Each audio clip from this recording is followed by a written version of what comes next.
Welcome to Saranya Sathya's kitchen. இன்றைக்கி நம்ம கிருஷ்ண ஜெயந்தி ஸ்பெஷலாக தட்டை எப்படி செய்கிறதுன்னு பார்க்க போகிறோம். இது ரொம்ப ருசியானது, எல்லாருக்கும் ரொம்ப பிடிக்கும்.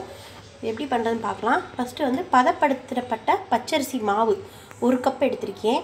பதப்படுத்தப்பட்ட பச்சரிசி மாவுனா பச்சை அரிசியை வந்து நல்லா 1 மணி நேரம் ஊற வச்சு, நல்லா 2 தடவை வாஷ் பண்ணிவிட்டு 1 மணி நேரம் ஊற வச்சு அதை நல்லா வந்து நிழலில் காய வச்சுக்கணும். ஃபேனுக்கு அடியில் ஒரு காட்டன் துணியை விரித்து நல்லா காய வச்சு கொஞ்சம் ஈரப்பதம் இருக்கும்போதே நல்லா மிஷினில் கொடுத்து இடிச்சுக்கலாம். இல்லைன்னா மிக்சியில் வந்து நம்ம அரைச்சி ஜலிச்சு எடுத்துக்கிறணும். எடுத்த மாவை வந்து நல்லா வந்து வாணலியில் வந்து நல்லா வறுத்துக்கிறணும். கோல மாவு பக்குவத்துக்கு நல்லா வறுத்துக்கிறணும். அந்த ஸ்டேஜ் வந்தோடனே அந்த வறுத்த மாவையும் ஜலிச்சு எடுத்து வச்சுருக்கோம். இது வந்து 1 கப்பு பச்சரிசி மாவுக்கு வந்து 2 ஸ்பூன் வந்து உளுந்த மாவு. இந்த உளுந்து மாவும் வந்து நல்லா உளுந்தை வந்து நல்லா வெறும் வானில் வறுத்துட்டு அதை நல்லா பொடி பண்ணி ஜலிச்சு எடுத்து வச்சுருக்கேன். உளுந்த மாவு 2 ஸ்பூனு. அப்புறம் பட்டர் வந்து ஒரு 1லேருந்து 1.5 ஸ்பூன் பட்டர். இது வந்து உருக்கலாம் அவசியம் இல்லை, ரூம் டெம்பரேச்சரில் வெளியே எடுத்து வச்ச பட்டரு. அப்புறம் தேவையான அளவு உப்பு, மிளகாத்தூள். இது வந்து அவங்கவுங்க காரத்துக்கு ஏற்றாப்புல போட்டுக்கோங்க. இது வந்து ஊற வச்ச கடலைப்பருப்பு.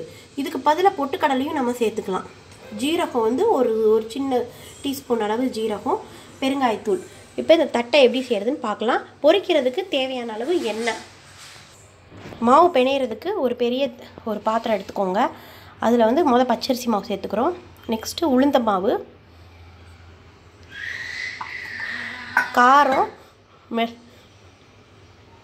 மிளகாத்தூள், தேவையான அளவு உப்பு, சீரகம், பெருங்காயம், அப்புறம் கடலைப்பருப்பு.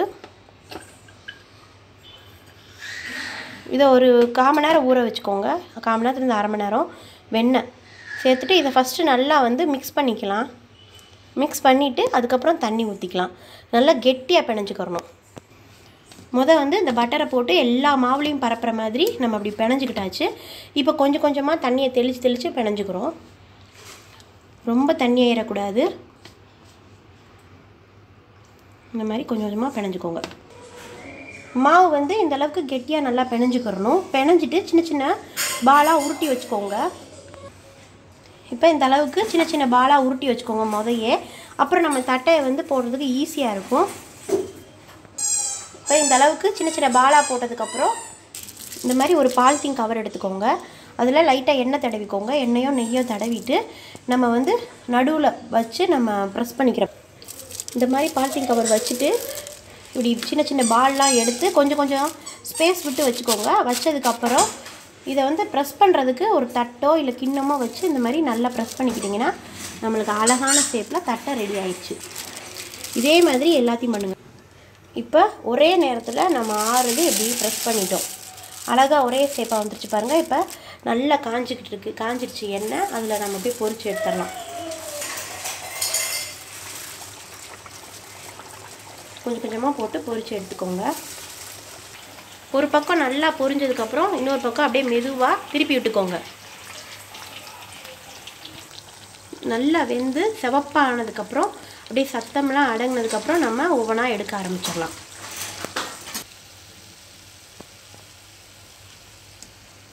நம்ம கிறிஸ்பியான தட்டை சூப்பராக ரெடி ஆயிடுச்சு. இதே மாதிரி மிச்ச மாவுலையும் நம்ம செஞ்சுக்கலாம்.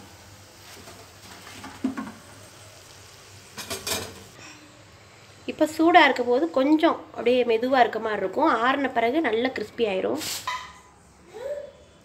இந்த கிறிஸ்பியான தட்டை ரெசிப்பியை எல்லோரும் உங்கள் வீட்டில் செஞ்சு பாருங்கள்.